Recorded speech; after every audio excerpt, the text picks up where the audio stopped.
I never thought my own home would betray me. That night, I heard words I could never forget. Words that shattered everything I thought I knew about my family, my place, and myself. My name is Anjali. I'm 54 years old. I've lived in this house for over 20 years, the same house my husband and I built with our own hands. This was my sanctuary, my safe place. And that night it turned into a battlefield. It started as a quiet evening. The air was warm, almost heavy, like something unsaid was hanging in the house. My husband had gone to bed early, and I was cleaning up the kitchen after dinner. I heard the front door creak open softly. Before I could even ask who it was, I heard her voice. Cold, sharp, uninviting. You need to leave this house. Now, I froze mid-wash, the sponge slipping from my hand. My chest tightened, and I instinctively turned toward the living room. My daughter-in-law, Mira, was standing there, her arms crossed, her face unreadable but icy. What? What did you say? I managed to choke out. Her lips didn't even twitch. I said it. You need to leave. My heart started pounding. I swallowed hard. This is my home. My husband and I have lived here for over 2 decades. What are you talking about? She stepped closer. It's not negotiable. You've overstayed your welcome. It's time. I shook my head, disbelief and rising panic battling inside me. Overstayed? Mira. I am your husband's mother. This is my home. You cannot just stop. Her voice was sharp, cutting through my protests like glass breaking. You are not the head of this house anymore. Things have changed. I took a step back, my hands trembling. My mind scrambled. Was this some kind of misunderstanding? Was my son involved in this? Where is Arjun? I asked, my voice cracking. Why is he letting you say this? Mira's eyes flickered with something unreadable. Frustration, anger, perhaps something deeper. Arjun is asleep. He's tired. I'm handling this. It's better this way. A cold wave of dread washed over me. Better for who? Tell me, Mira, better for who? My voice rose, trembling with shock and anger. You've been here too long. You've interfered in too much. And frankly, it's exhausting.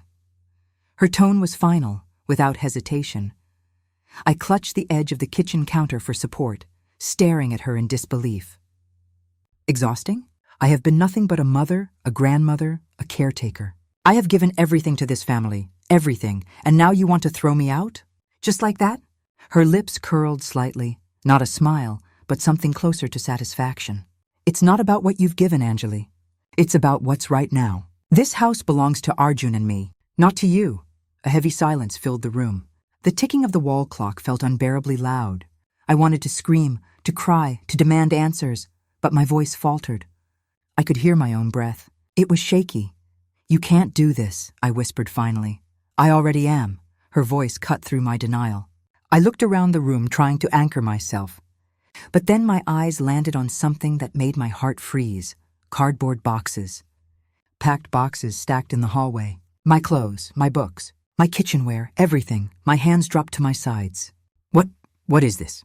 She didn't answer right away. She just looked at me with an almost clinical calm. I've arranged for you to move. The boxes are ready. You'll be gone by tomorrow. I felt my knees go weak. My body trembled. My breath caught in my throat. Mira, this can't be real. This isn't real. She glanced toward the staircase. It is. You can accept it, or you can make this harder. But either way, you're leaving. My mind was spinning. Why? Why would she do this? What about my grandchildren? What about the life we've built here? I could hear my son sleeping upstairs, oblivious to the storm breaking in his own home. My thoughts raced. Was he aware of this? Had he agreed? Did he even care? I stepped toward her, my voice rising despite my fear. Mira, please. Talk to him, please. You can't just push me out like this. I've been part of this family. I'm your son's mother. She didn't flinch. This is not about respect. It's about boundaries. And my boundary is clear. Her words cut deeper than any blade. I wanted to scream at her, to fight back, but I felt frozen. The room seemed to shrink around me. My belongings, boxed without my knowledge, felt like a declaration, a final act of erasure. I sank onto the couch, clutching my handbag. Tears blurred my vision. My hands shook. What about my grandchildren? They can't understand this. Mira's face softened, just slightly, but not enough to undo the cruelty of her words. They will adapt. You should too. A silence fell over the house. But it wasn't peace. It was something heavier, a quiet that felt like the calm before a storm. I stayed on that couch, staring at the floor, trying to make sense of what just happened. My mind screamed for answers, but no answers came. The truth was, I didn't know how to fight this. I didn't even know if I could. And then, just as I thought the moment couldn't get worse, I heard the sound of the front door clicking shut. She was gone, leaving me alone with those words. "You need to leave this house. Now." And the boxes, packed, waiting. I buried my face in my hands. My heart was breaking. My home was slipping away, and I didn't even know why. Something inside me told me this was only the beginning. The house felt empty that night. But the day before, it had been filled with laughter. Before that cold ultimatum, life had been simple, ordinary, warm. I could almost close my eyes and relive those days.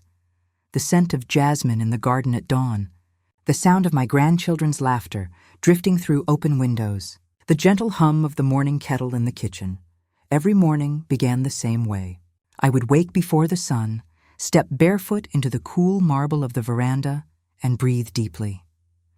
That first breath was always the same, a mix of jasmine from the garden, wet earth after dew, and the faint scent of my late husband's old sandalwood cologne lingering on the wind.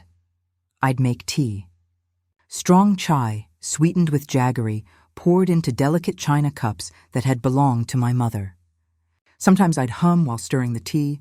Sometimes I'd simply stand in silence and watch the morning light paint golden streaks across the courtyard. Those mornings weren't just quiet moments. They were sacred rituals. They grounded me. They reminded me of who I was.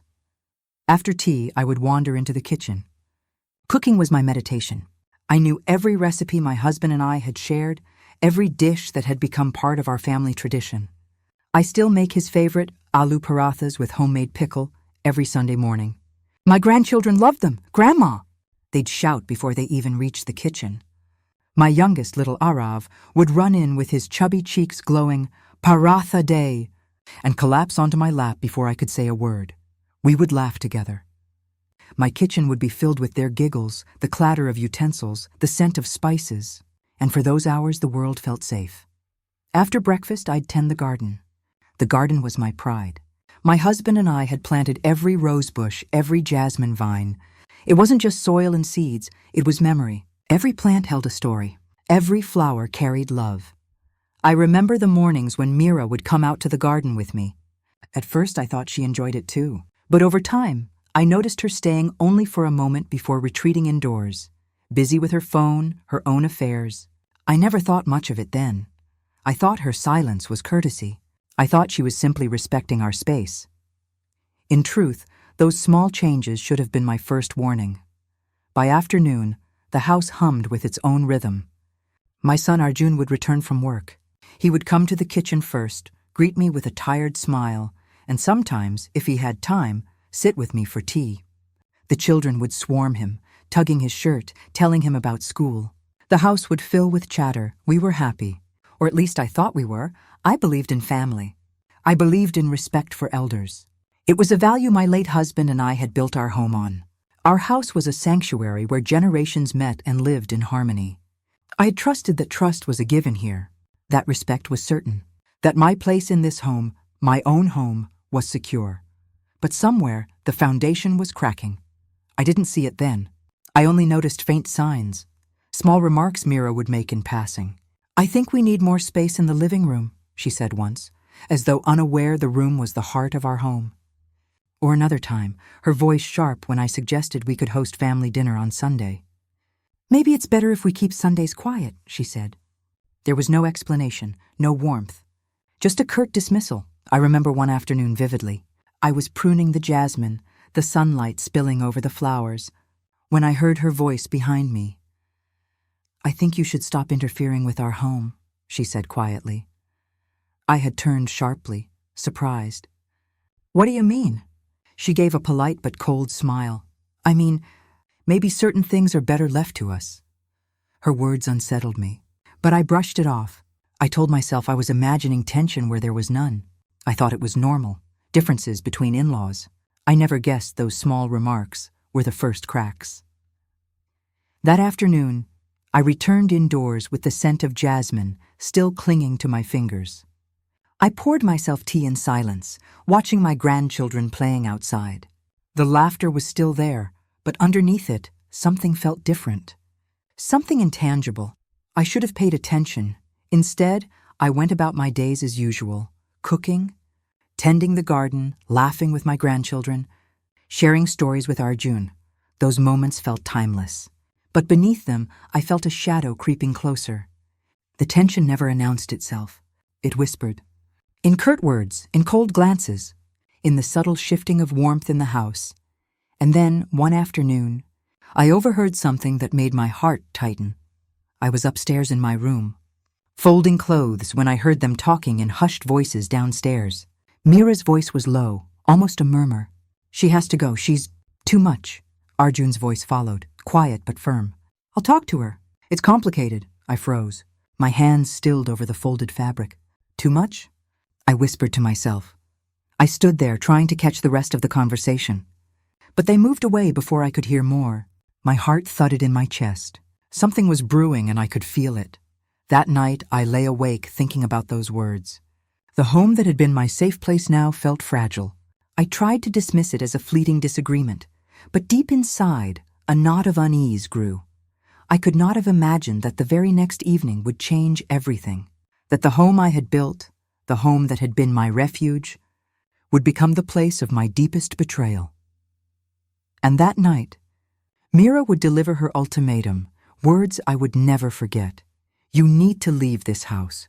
Now, I still remember the sound of it, the finality of it. It was the first crack that became a chasm.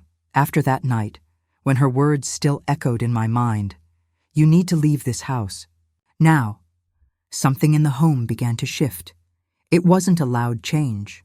No slamming doors or shouting matches. It was quieter, insidious, small acts that at first seemed harmless. But in hindsight, each was a brick placed in a wall between me and my home. The first thing I noticed was the way chores were being redirected. Mira began taking over my spaces without asking.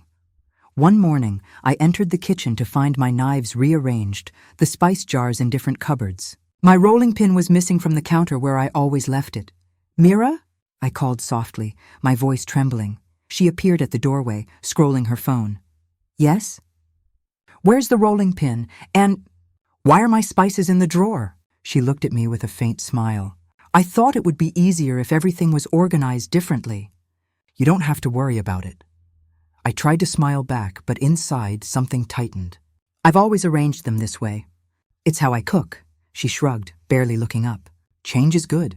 You'll adapt. I did not adapt that day. I simply closed the kitchen door and moved on. But the unease lingered. The changes became more frequent. The garden fence, something I had built with my own hands, disappeared one morning. I stood on the veranda, staring at the bare edges of the garden. Mira? I asked when I saw her passing by. Oh, it was in the way, she said lightly, brushing past me. We thought it would open up the garden more.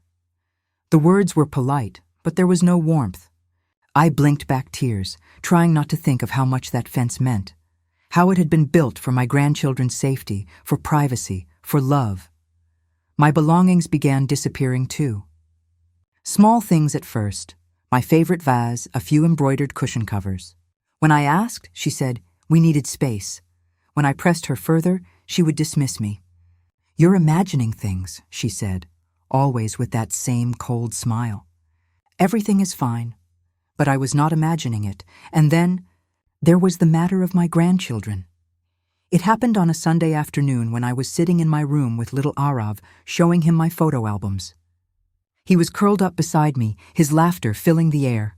Mira knocked softly. I looked up. She stood there with folded arms. Arav, come with me, she said gently but firmly. I smiled at him. Stay here a moment, dear. We're looking at Grandma's pictures. He hesitated. But Mira repeated, Arav, please come. Now. He reluctantly followed her out, glancing back at me. When the door closed, I called softly, Arav. She was already at the door.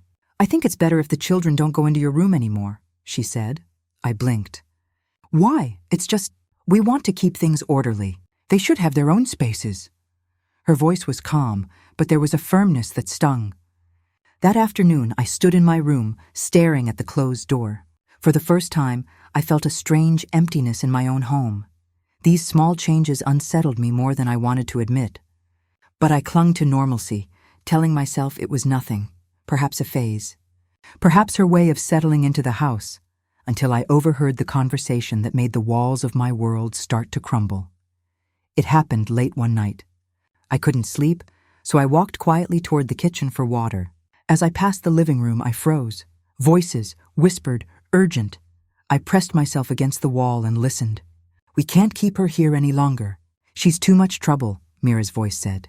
There was a pause, and then another voice. Arjun's, hushed but heavy.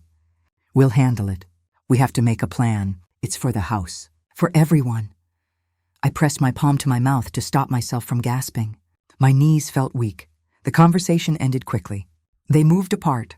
I heard footsteps fade. My heart pounded so loudly I thought they must hear it too. I stood there in the shadows, trying to breathe quietly, trying to convince myself I must have misunderstood. But deep in my bones, I knew the truth. Something terrible was being planned, and I had no idea how close it already was. That night, I lay awake for hours, listening to the house creak under the weight of silence, wondering how the people I loved could speak of me like I was an intruder in my own home. I could feel the shift in every corner of the house. The laughter of my grandchildren was quieter now. My morning tea felt colder. Even the garden seemed different. The jasmine no longer smelled the same, the air heavier somehow. It was as if the warmth had been drained from the walls. I knew then something terrible was about to happen. But I couldn't imagine what, and when it came, it would destroy everything I had built. The morning began like any other, but the air in the house felt heavy, strange, a quiet before something broke. I had been humming softly to myself in the kitchen, preparing tea for the children when I heard footsteps approaching the hall. Mira's voice came first, low, calm, and cutting through the morning silence like steel. "Mother," she said sharply. I looked up. She stood at the doorway, arms folded. Behind her, my son Arjun lingered, silent, staring at the floor. Something in her stance made my stomach clench. I set the kettle down slowly. "What is it?" Her eyes were cold. "We need to talk," I frowned. "About what?" She stepped inside. Her voice was steady, measured. "This house. You need to leave it," I froze. My hands gripped the edge of the counter. "What do you mean?" "Leave the house? This is my home. No, Mother. It's not yours anymore. We have decided. You have to move out, now." The words landed like a hammer blow. I could feel the world tilt beneath me. "Now?" I said softly. "You're telling me this now? After everything?" Her lips curled into something that felt more like a smirk than a smile. "It's final. We've talked about it. It's time," I shook my head in disbelief. "No, there must be some mistake. This house, it was built by your father and me. It belongs to all of us. How can you just decide this?" She folded her arms tighter. "It's not up for discussion. The decision has been made. Please pack your things." I could hear my own voice shaking. "You're asking me to leave my home? To leave my grandchildren? What about them? What about everything we've built together?" Mira's eyes hardened. "This isn't up for discussion." I wanted to scream, but no sound came out. Instead, I turned toward the living room. My breath caught in my throat. Boxes. They were stacked neatly in the corners. My favorite quilt folded on top of one. My porcelain vases, my tea sets, all boxed up. Without my knowing, without my consent, I staggered forward. "Who did this?" I asked, my voice breaking. She didn't answer. She just looked at me with that unyielding calm. "It's time. Please pack whatever else you want to take with you." My hands trembled. I gripped the edge of the counter until my knuckles whitened. "You can't do this. This isn't your decision to make. I am your mother." Arjun stepped forward, his expression unreadable. "Mother, we've talked about this. We're doing what's best for everyone." I turned to him, my eyes filled with disbelief. "What is best for everyone?" "You're tearing apart your own family." "This house is my home." He avoided my gaze. "It's complicated, Amma. You'll understand someday." "No, I won't understand if you don't explain it to me now," I said, my voice rising. "This is betrayal. Plain and simple," Mira sighed, folding her arms again. "You've already made it complicated, Mother." We're doing this for the future. For the children. I looked toward the garden. My breath caught again. The fence was gone, the roses uprooted, the jasmine crushed under heavy boots. My hands reached out as if I could hold the fragments of what had been my safe haven. Arav and little Mira, my grandchildren, stood silently by the door, their faces confused, their little hands clutching each other. I could see their eyes flicking between me and Mira. "Grandma?" Arav's voice broke the silence. "Why are they taking our things?" I turned to him, choking back tears. I don't know, sweetheart." Mira stepped closer. "Arav, come with me, please." He hesitated. "But Grandma." She placed her hand firmly on his shoulder. "It's time to go." I felt a lump in my throat. My grandson looked at me, eyes wide and frightened. And then, in a voice so small it pierced me deeper than anything else that day, he said, "Grandma, are we losing our home?" The question hung in the air like smoke, thick and suffocating. My breath caught. My knees felt weak. I stared at the stacked boxes, at the destroyed garden, at the faces of my children who now looked away. I wanted to speak. I wanted to beg. I wanted to hold on to everything I had built. But no words came. Instead, I stood there, silent, trembling, watching my life slip away before my eyes. And in that moment, I felt something break inside me. A deep, aching betrayal that was louder than any voice. It wasn't just about the house anymore. It was about the truth I'd been blind to for too long. The home I had thought would shelter me forever was no longer mine. And perhaps deep down, I had known it all along. That night, sleep felt impossible. My mind was tangled in the day's horrors, the boxes, the garden destroyed, the children's frightened faces. But something deeper stirred in me. Confusion, disbelief, and beneath that, a flicker of anger. I wandered through the dark house, barefoot, the cold floor pressing against my soles. The air smelled faintly of jasmine, crushed petals still clinging to the garden air outside. My fingers brushed against the banister as I moved toward the kitchen, not knowing why I was drawn there. Then I heard it. Voices, low, hurried, conspiratorial. I froze. They came from the living room. My breath caught. I crept closer, pressing myself against the wall. It was Mira, and she was speaking with her sister. "Anjali, I told you, everything is in place," Mira said softly. But there was a sharpness to her tone I'd never heard before. "Tomorrow it'll be done. She won't have a choice," Anjali laughed quietly. "You're sure she suspects nothing?" "She suspects nothing," Mira replied. And there was a smile in her voice, cruel and deliberate. "By the time she realizes, it will be too late." My heart thudded so loudly I thought they must hear it. I pressed closer. She loved this home so much. "It will hurt her to lose it. That's why we have to make sure she's out before she can fight back," Anjali said. My stomach twisted. "They're planning this?" I whispered to myself. Mira's voice softened, but every word was a dagger. "It's not personal. It's about the future. But she must go. No one can stop it now." I stepped back without meaning to. My slippers scraped the floor. A sharp creak echoed. They both froze. I held my breath. After a long pause, their voices disappeared. Footsteps receded. I stood there, trembling. My hands clutched at my chest. The words replayed in my mind again and again. She must go.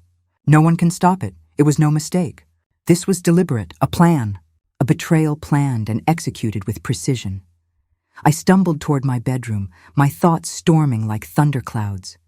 In the quiet of my room, I sank into a chair. My hands shook as I pressed my face into them. I wanted to scream. I wanted to cry. But there was something else rising inside me. A cold, sharp resolve. Hours passed. Sleep never came. At some point, I found myself standing before the bedroom mirror. I looked at myself. My face was pale, drawn. Wrinkles seemed sharper tonight. My eyes were red, rimmed with exhaustion and pain. And yet, there was something in my gaze that startled me. It wasn't just hurt. It was defiance. I studied every line of my reflection, every shadow. I saw vulnerability, yes, but I also saw determination. "You think you can take it all from me?" I whispered to the glass. "My home, my peace, my family, but I won't go quietly." My voice trembled, but my tone hardened. I sat back, closing my eyes. I replayed the scene in my head, Mira's words, her cold finality, the laughter of her sister. The way they plotted as though I was nothing but a pawn. I realized something then. This wasn't just a betrayal. It wasn't an argument or a quarrel that had gone too far. No, this was war, and I was in it. My chest tightened as I thought of what lay ahead. I didn't yet know how I would fight, but I knew this. I could not let them take everything without a struggle. I rose from the chair, my reflection still fixed in the mirror. My hand hovered over the glass as though touching my own soul. "I won't let you break me," I murmured. Outside, the house was silent. But inside me, a storm was building. I didn't sleep that night. Instead, I lay awake, listening to every creak of the house, every sigh of the wind. I was making plans, quietly, silently, because tomorrow would be the day I started fighting back. The morning after that night, something had shifted in me. The world felt sharper, heavier, and my own heart felt harder. I knew Mira and her sister had declared war, but I wasn't ready to surrender my home. Not yet. I moved quietly through the house that morning, my bare feet brushing against the cold tiles. I kept my movements deliberate, careful. Every glance, every step felt like a tiny rebellion. I didn't want Mira to know I was awake to her plan. I decided I needed allies. I couldn't fight this alone. Later that afternoon, I found myself sitting across from Mrs. Kapoor, my neighbor. She was a widow, wise and sharp, someone I trusted. "I don't want trouble," I said softly, leaning toward her. "But something is happening in my home." "Something wrong?" Mrs. Kapoor's brows furrowed. "You don't sound certain." "I'm certain," I said quietly, watching her eyes. "I overheard them last night. Mira, she's plotting to take everything from me." Mrs. Kapoor's eyes widened. "Do you have proof?" I shook my head. "Not yet, but I need to find it. Before they move completely." She nodded slowly. "Be careful, dear. You're dealing with people who won't stop until they get what they want." "I know," I whispered. "That's why I'm starting quietly. No confrontations. Not yet." We sat there for a moment, the air heavy with unspoken truths. The scent of jasmine from her garden drifted in through the open window. Outside, the world moved on as if nothing had changed. But for me, everything was about to change. From that moment, I began keeping a record. A notebook hidden in my bedside drawer. Every small detail, every odd change, every cold remark, I wrote them down. Dates, times, words. It became my quiet war journal. "Why are you writing all this?" my granddaughter asked one evening, peeking into my room. "Because knowledge is power," I said softly, closing the notebook. "And right now, I need to gather power." But Mira sensed something. She continued to push. A week later, she rearranged the furniture in the living room without telling me. My favorite armchair was gone, replaced with a sterile, cold-looking sofa. "Why did you do this?" I asked her quietly one afternoon. She smiled, but it was an empty, dismissive smile. "It's better this way. You'll get used to it." "It was my chair," I said softly. "I've sat in it for 20 years. She glanced at me like I was speaking nonsense. "It's just furniture. You'll survive." That moment, I felt a quiet rage simmer inside me. She wasn't just rearranging chairs. She was rearranging my life. Still, I kept my response silent. My counteractions were quiet for now. I spoke to my son once hesitantly in the kitchen. "Ravi, have you noticed changes at home?" I asked. He paused, spoon in midair. "It's just family life, Ma. Things change." "But Mira is different," I said softly. "She's making decisions without you." "Without me?" He shook his head, avoiding my eyes. "Don't worry about it. Let them handle things." That response stung. I realized I couldn't depend on him. Not for now, so I acted quietly. I took to observing more closely, listening to conversations at night, noting patterns, subtle changes. Mira spoke differently now, always careful, always smiling to someone in the background. But I knew what she hid. There were small victories in this phase of resistance. The way I slipped into the living room when Mira wasn't watching to retrieve my armchair back. The way I sat in my garden one evening, hiding under the shade, notebook in hand, recording names, dates, and words. But there were setbacks, too. Once I found my notebook missing. My hands trembled when I saw Mira glance at me knowingly, a slight smirk tugging at her lips. "You're too curious, Grandma," she whispered once when no one else was around. "Curiosity has a price." That was a warning. I felt it deep in my bones. Still, something in me was growing stronger, a quiet determination. Every small act of resistance, every note in my journal felt like preparing for a battle I was only beginning to understand. By the end of the week, I had made a decision. I would not just keep notes. I would collect proof. Proof of their betrayal. Proof of their plans. Proof that would stand when words alone would fail me. That night, I sat in my room staring at my reflection in the mirror again. My hands rested over my notebook. My breath was slow, deliberate. "I won't just wait," I whispered to my reflection. "I will fight. Quietly. But I will fight." Somewhere in my chest, my heartbeat was loud. Not from fear, but from resolve. Because I knew. The war had already begun. After deciding to quietly resist, the atmosphere in my home changed.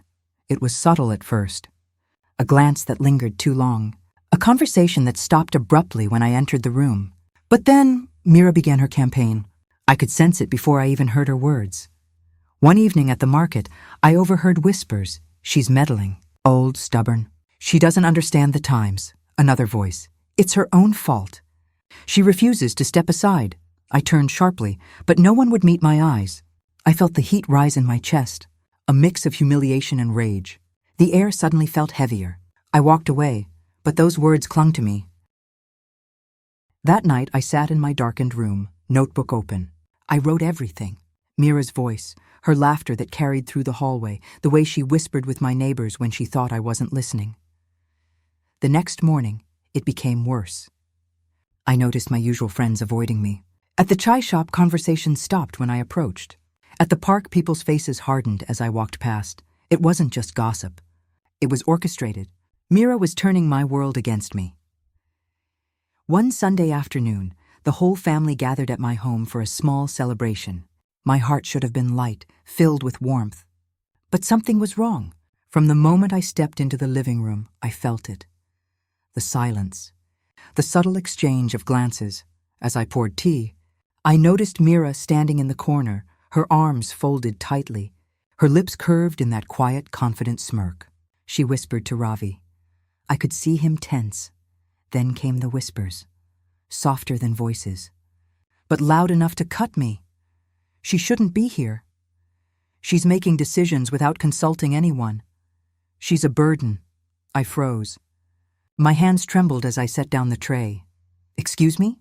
I asked quietly, stepping toward her. Mira turned slowly. Her smile was deliberate now. "Nothing, Ma, just people talking." But it wasn't nothing.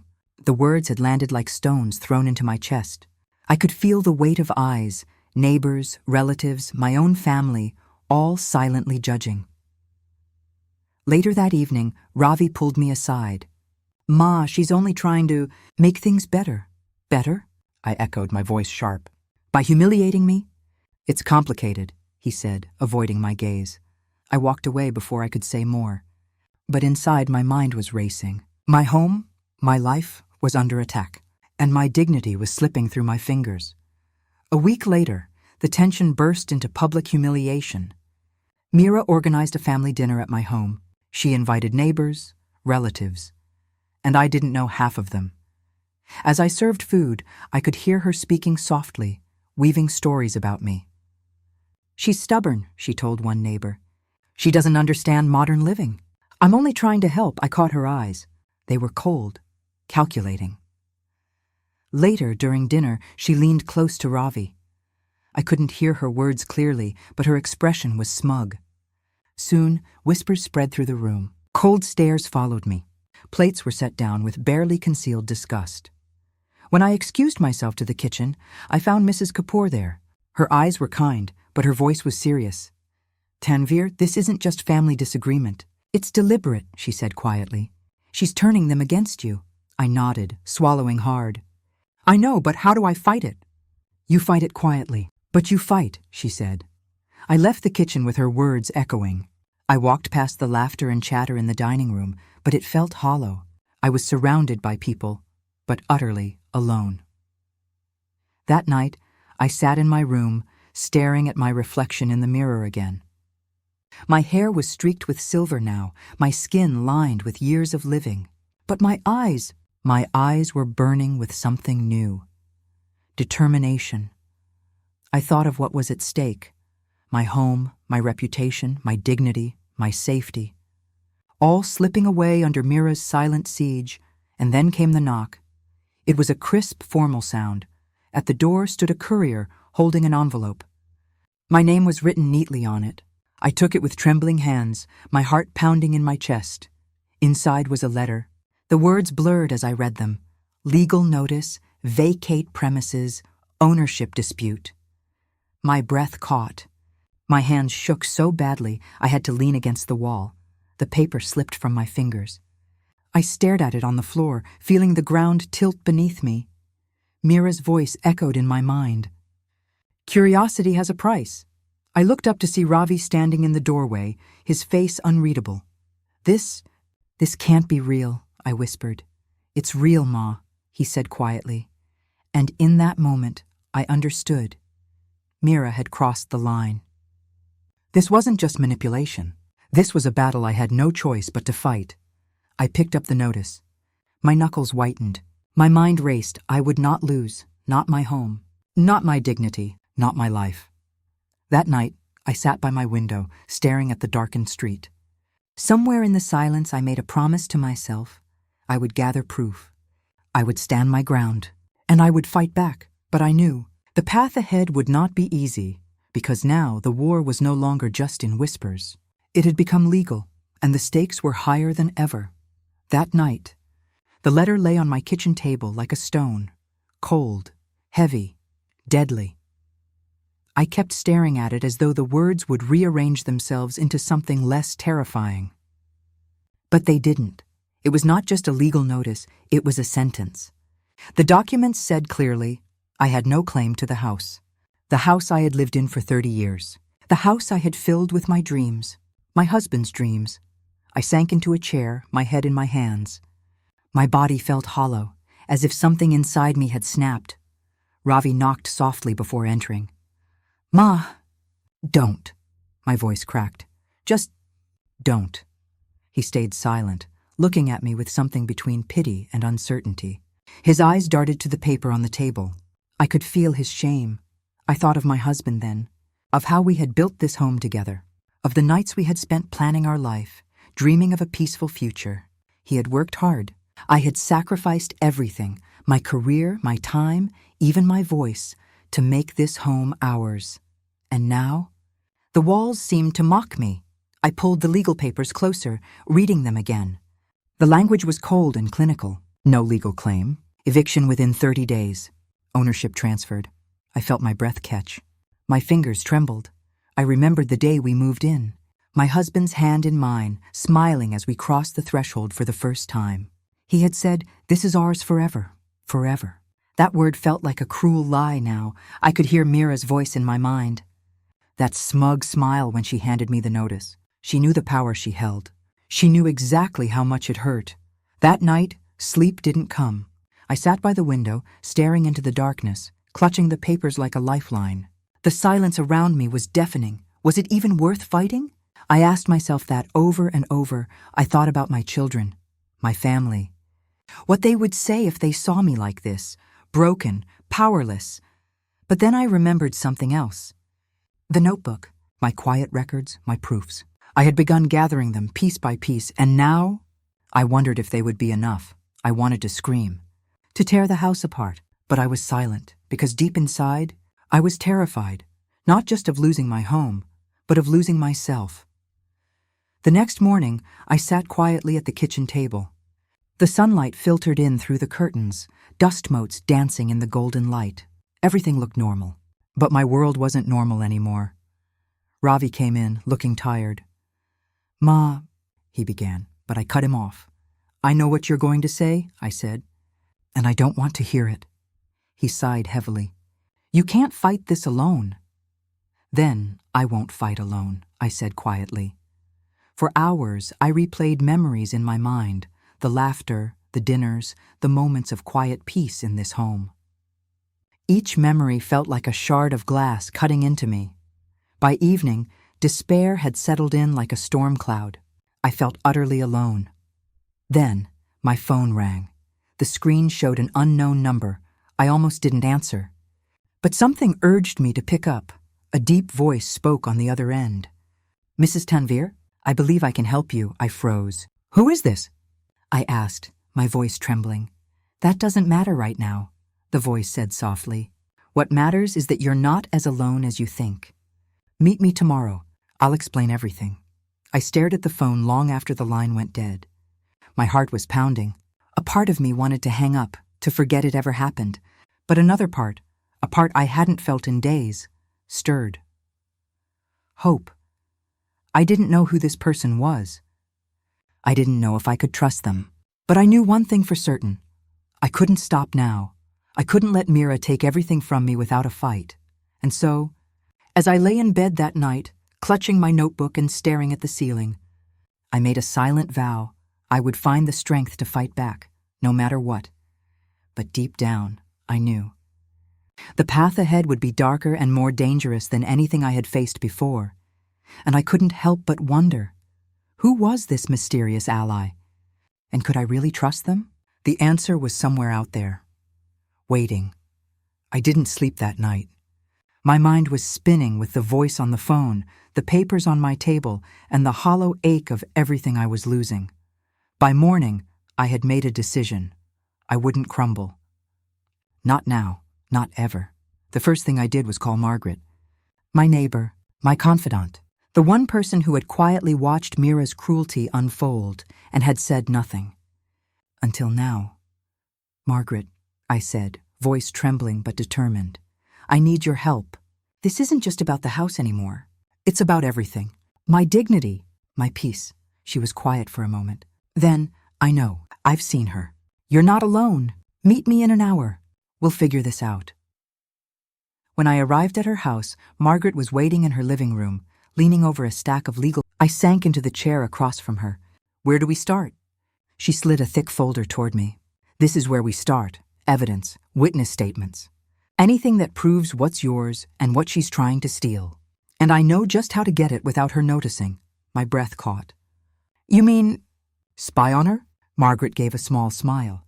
"Not exactly, but we'll need to be strategic, quiet, careful," I nodded. "Tell me." For hours we planned. Margaret pulled out legal forms, timelines, and a detailed checklist. She outlined exactly what I would need: photographs of property, proof of payments, any written agreements, and witness accounts. "I'll get my lawyer friends involved too," she said. "We need airtight evidence. This isn't just a fight in court. This is a war of wills, and she's not going to stop until she wins." My stomach tightened. "Then we make sure she doesn't." Margaret leaned forward, her eyes sharp. "And you'll need to prepare psychologically. She thrives on humiliation. She wants to break you before she takes the house." That sentence hit me harder than any blow. She was right. Mira wasn't just trying to take my home. She was trying to take me apart. "I want to win this, Margaret," I said quietly. "Not just for the house, but for me." Margaret placed a hand on mine. "Then we fight smart, not angry." Our plan began in earnest. We created a secret folder, both physical and digital, with everything we could find: receipts, photographs, old letters, even recordings of conversations when Mira had spoken openly about her intentions. Every document I placed in the folder felt like a brick in a wall I was building, a wall to protect myself. One afternoon, as I slipped into Mira's kitchen to collect a discarded note she had left carelessly, I felt my heartbeat quicken. It was risky, but every piece of proof mattered. Margaret was right. This was a war, and I was preparing my arsenal. Between gathering evidence, I spent hours rehearsing conversations in my mind. I imagined the confrontation, the courtroom, the moment when I would have her speechless. But there was something more growing inside me, a darker thought. I began to feel vindictive, not just protective, not just defensive. I wanted her to feel what I had felt. The humiliation, the betrayal, the powerless rage of knowing someone was quietly taking everything from her while she watched. I whispered it to myself one night, sitting alone with my notebook. I don't just want to save myself. I want her to feel the same humiliation she gave me. It was dangerous thinking. But it lit something inside me I hadn't felt for weeks. A fierce, burning determination, Margaret noticed. "Careful," she said softly one evening. "That fire can consume you if you're not careful. We fight for justice, not revenge." I looked at her and nodded. "But sometimes, justice feels a lot like revenge." Margaret didn't answer. She just handed me another folder of documents and a list of names of people who could be witnesses. I stared at them, my mind already racing. By the end of the week, we had a full strategy. Evidence sorted, witnesses lined up, legal documents prepared, and something more, a plan to undermine Mira psychologically. Margaret smiled faintly as she closed her folder. "You're ready." I didn't smile back, not yet. My heart was still heavy with the memory of that legal notice. But beneath it was something sharper now, a sense of control returning to me. I would not let her take everything. Not my home, not my dignity, not my life. And as I left Margaret's house that evening, I made a silent promise. This battle was far from over, and I would make sure. Mira understood that she had made a deadly mistake by underestimating me. The morning of the family meeting felt surreal. My hands trembled as I poured tea, the steam curling up like a warning. Margaret sat beside me, quiet, her expression unreadable. Outside, the wind pressed against the windows as if the house itself was holding its breath. "This is it," she whispered. "No turning back." I nodded, swallowing hard. By the time the guests arrived, my son, Mira, her parents, aunts, cousins, the tension was already thick enough to cut with a knife. The living room was heavy with unspoken words. Chairs scraped against the floor. A clock ticked loud in the silence. Mira entered last, her face carefully composed. She looked around, saw me, and forced a smile that didn't reach her eyes. I took a deep breath and spoke first. "We're here to speak honestly. No accusations, no lies." Her voice was soft but sharp. "Honesty, mother-in-law? That's rich." Whispers rippled through the room. Mira sat down, folding her hands on her lap. "Margaret has been poisoning this family with her schemes," she said, her voice trembling slightly. "She's turning us against each other. She's destroying everything Dad worked for." My son shifted uncomfortably in his seat. His eyes darted between me and her. "Mom, is that true?" I met his gaze steadily. "It's not about destroying anything. It's about protecting what's mine, what we built together." Mira gasped softly, covering her mouth.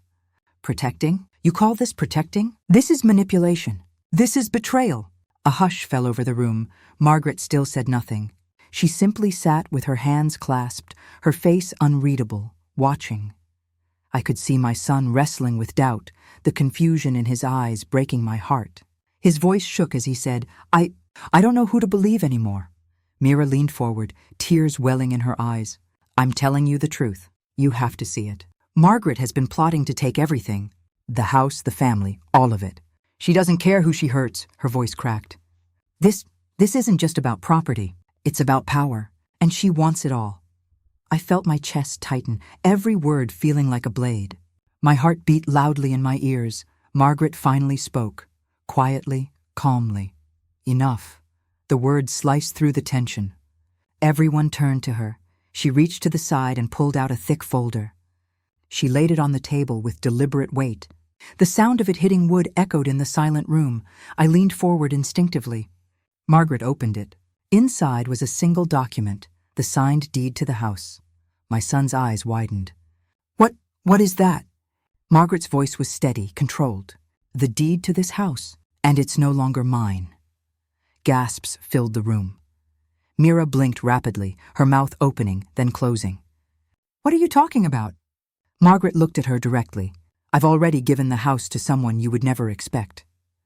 The words hung in the air like a bomb waiting to explode. Mira's face twisted in confusion, then fury. Who? Who would you give it to?" Margaret's voice didn't waver.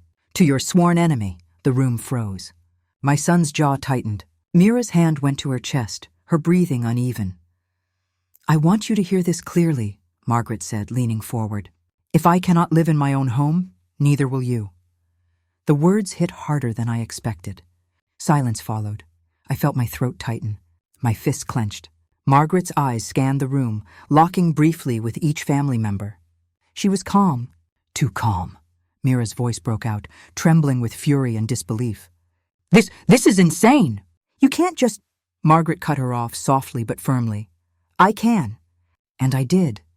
The room was chaotic now, voices overlapping. My son tried to speak, but Mira was shouting over him.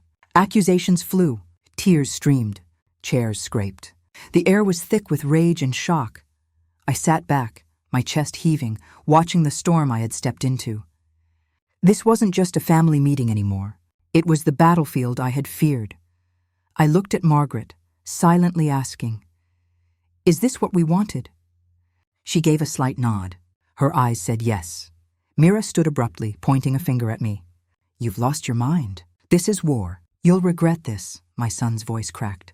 "Mom, Mira, please, stop." I could feel the weight of every accusation, every glance, every doubt crushing me. But beneath it all was a fierce clarity. Margaret's voice rang out again. "Let her speak, but know this, my decision is final." The sound of her words echoed like a verdict. Mira turned toward Margaret, her lips trembling, eyes wide with disbelief and fury. "You think this ends here? You think you can just walk away?" Margaret didn't answer. She simply folded the deed and slid it toward me. I took it, my hands shaking. This was more than a piece of paper. This was the culmination of every battle we'd fought, every late night of gathering evidence, every whisper of doubt, every moment of fear. I looked up at Mira. My voice was low, but unwavering. "No, this doesn't end here. But it begins here, and you will remember this day forever." The room fell silent again. The weight of my words settled over everyone like dust after a storm. And then, Mira's gasp broke the stillness. She stared at me, her face pale, lips parted. You can't mean it." I looked her in the eyes, steady and cold. "I do." Margaret reached over and placed her hand lightly on my shoulder. "We've planned this." "You're ready?" I nodded. The fire inside me burned brighter than ever. The confrontation was over, but the war was just beginning, and deep down, I knew she would never forgive me. The house felt different the next morning. It wasn't the house I'd known for decades. It wasn't the home filled with laughter, with family dinners, with small quarrels that faded before the night was over. No, it was heavy now, silent, wounded. I woke before dawn. The wind outside rattled the windows again, but this time it wasn't threatening. It felt final. Margaret was already in the kitchen, her tea steaming quietly on the table. She didn't look up when I entered. She simply nodded. "She's gone," I said softly. Margaret didn't answer right away. She just sipped her tea. I swallowed hard. "Mira?" "She left last night." Margaret's gaze finally met mine. She had no choice. I pulled my chair closer. My voice broke. I thought my son would say something, anything, but he didn't. Margaret's eyes softened, but there was no pity. "He's torn. He will decide his own path." Her words didn't ease the ache. I wanted my son to stand with me, to look me in the eye and say, "You were right." Instead, silence. The front door opened, and footsteps echoed down the hallway. My son stepped in, his face unreadable. He didn't greet me. He didn't even look my way. I'm going to my room," he muttered, without meeting my eyes. He walked away. The sound of his footsteps fading made the air heavier. Margaret set her teacup down and studied me. "This was never about approval," she said quietly. "It was about survival." I nodded slowly. But deep inside, there was sorrow, a wound no victory could heal. Later that afternoon, the house was quiet except for the hum of the refrigerator and the occasional creak of settling wood. I wandered through the rooms, touching the furniture, tracing my fingers along the walls.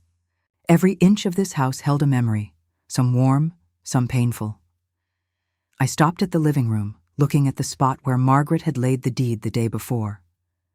My mind replayed every moment of the confrontation, the shock, the rage, the silence, and Mira's face, that look of utter disbelief, the humiliation. She had fought so hard to protect her claim, and in the end, she had been stripped bare in front of the people she had counted on most. Later, I heard voices outside, hers and her parents. They were moving boxes, packing things in haste. I caught snippets. "She can't do this," Mira said, her voice breaking. "It's over, Mira," her father replied quietly. "You've lost?" I didn't need to hear more. Her downfall was complete. Margaret came to stand beside me, her presence steady. "She'll recover eventually," she said softly. "But this will follow her forever." I looked at her. "And us?" She shook her head. "We move forward." There was no malice in her tone, just certainty.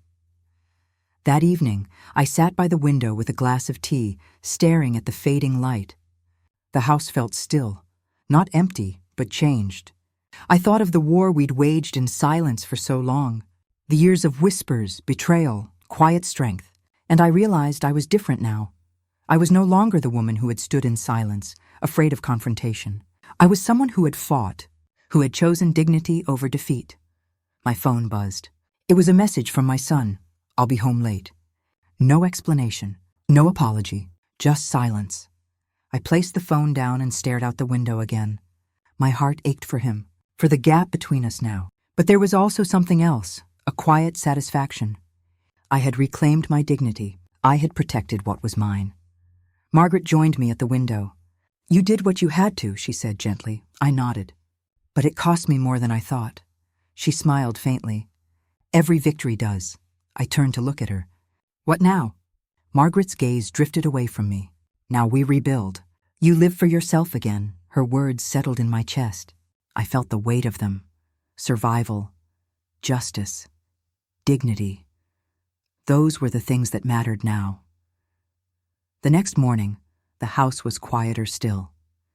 Mira's absence was a ghost in every room. My son avoided the living room, walking past without speaking. Margaret busied herself with paperwork, and I found myself standing in the hallway, breathing deeply. For the first time in years, I felt a strange mixture of relief and sorrow. Relief that the battle was over. Sorrow for what it had cost me, but also strength, the kind that comes from knowing you've stood your ground. Later that evening, I sat down with my phone. I opened a blank note and wrote slowly, "Survival is not about winning every fight.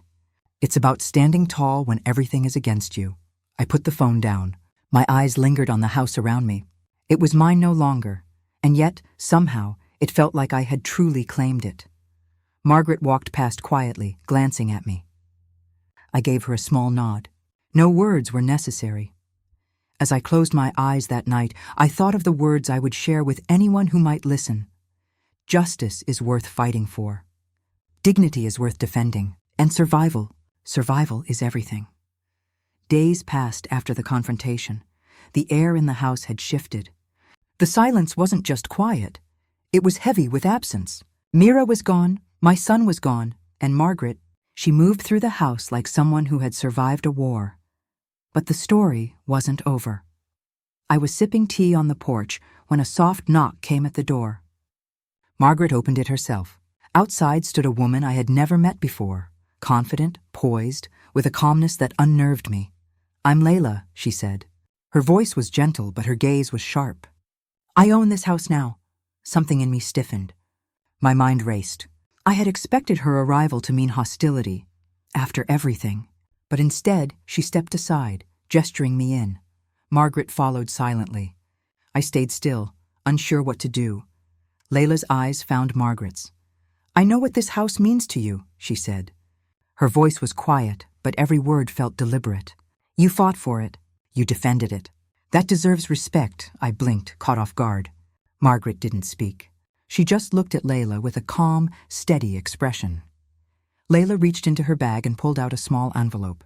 She handed it to Margaret. "Inside are the keys to a private room. Yours. Not out of pity, out of respect." Margaret's hands trembled slightly as she took the envelope. I could hear her breathing shift. Her eyes, for the first time in days, glistened. "Why?" I asked softly. Layla smiled faintly. "Because dignity is rare, and you've earned it." Margaret nodded. She didn't say a word, but her silence was louder than anything I'd heard in weeks. I stepped back, watching them. Layla turned to me. "Blood may betray you," she said softly, "but dignity will always protect you." Her words hung in the air like a sharp breath. I felt them deep in my chest. Margaret opened the envelope. Inside was an ornate brass key attached to a small card. A room of your own. For peace. Margaret's lips curved slightly, a faint smile. She didn't speak, but I could see it in her eyes. A mixture of relief, sorrow, and quiet triumph. Layla lingered a moment longer, then left without another word. Her footsteps faded into silence, leaving Margaret and me standing there. I broke the silence. "Margaret, what will you do now?" She looked at me, her voice calm, almost poetic. "I will live. I will remember, and I will never forget that dignity is worth more than blood." Her words echoed in my mind. I turned back to the porch, looking at the fading sunset. Somehow, I knew the story didn't just end here. But one thing was certain. This wasn't just a victory. It was a lesson, one I would carry forever. Because in the end, dignity is what survives betrayal. What would you have done if you were in Margaret's place? Would you accept her offer or walk away?